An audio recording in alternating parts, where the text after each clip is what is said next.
सात संगत जी, प्यार से कहना। धन निरंकार जी।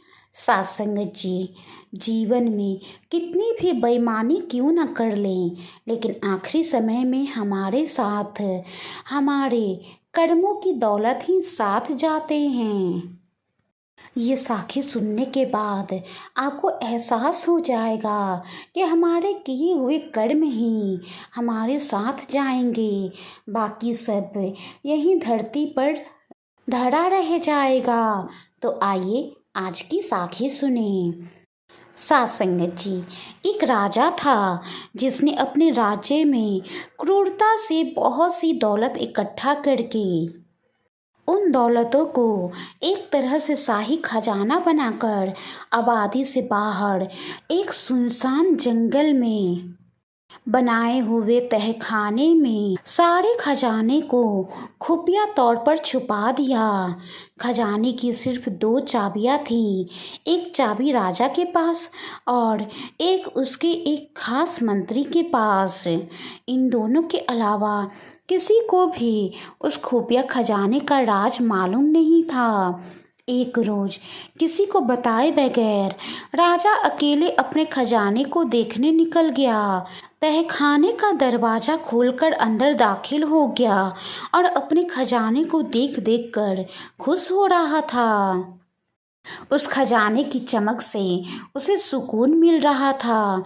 उसी वक्त मंत्री भी उस इलाके से निकला और उसने देखा कि खजाने का दरवाज़ा खुला है। वो हैरान हो गया और ख्याल किया कि कहीं कल रात जब मैं खजाना देखने आया तब शायद खजाने का दरवाज़ा खुला रह गया होगा। उसने जल्दी जल्दी खजाने का दरवाज़ा बाहर से बंद कर दिया और वहाँ से चला गया। सात संगत जी, दूसरी तरफ खजाने को निहारने के बाद राजा जब संतुष्ट हुआ और दरवाजे के पास आया तो ये क्या, दरवाज़ा तो बाहर से बंद हो गया था। उसने जोर जोर से दरवाज़ा पीटना शुरू किया, पर वहाँ राजा की आवाज़ सुनने वाला उस जंगल में कोई नहीं था। राजा चिल्लाता रहा पर अफसोस कोई ना आया। वो थक हार के खजाने को देखता रहा। अब राजा भूख और पानी की प्यास से बेहाल हो रहा था, पागलों सा हो गया। वो रेंगता रेंगता हीरो के संदूक के पास गया। ए दुनिया के नायाब हीरे, मुझे एक गिलास पानी दे दो।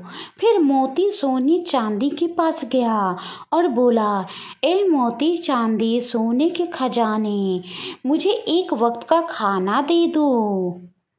राजा को ऐसा लग रहा था कि हीरे मोती उसे बोल रहे हों कि तेरे सारी जिंदगी की कमाई तुझे एक गिलास पानी और एक समय का खाना नहीं दे सकती। राजा भूख से बेहोश होकर गिर गया। कुछ दिन बीत गया पर राजा राजमहल नहीं पहुंचा तो राज्य के मंत्री बहुत ही घबरा गए। उन्हें चिंता हुई कि आखिर में राजा कहाँ गए। राज्य के मंत्री ने सारे सिपाहियों को राजा की खोज में लगा दी, पर आखिरकार राजा की कोई खबर नहीं मिली। सात संगत जी, इसी तरह ना जाने कितने दिन बीत गए। आखिरकार राजा ने पत्थर से अपनी उंगली फोड़ी और बहते हुए खून से दीवार पर कुछ लिख दिया। दूसरी तरफ मंत्री और पूरी सेना लापता राजा को ढूंढते रहे, पर बहुत दिनों तक राजा ना मिला। तो मंत्री राजा के खजाने को देखने आया।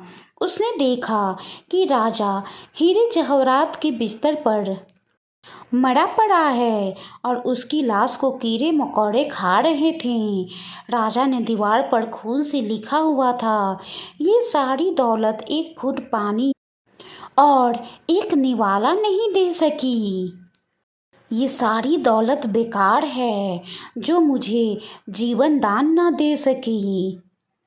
सात संगत जी, यही आखिरी सच है। आखिरी समय में हमारे साथ हमारे कर्मों की दौलत जाएगी। चाहे हम कितनी बेईमानी से हीरे पैसा सोना चांदी इकट्ठा कर लें, सब यही रह जाएगा। इसीलिए जो जीवन हमें प्रभु ने उपहार स्वरूप दिया है, उसमें अच्छे कर्म, लोगों की भलाई के काम करें। बिना किसी स्वार्थ के और अर्जित किए अच्छे कर्म की अनमोल दौलत जो हमारे हमेशा काम आएगी।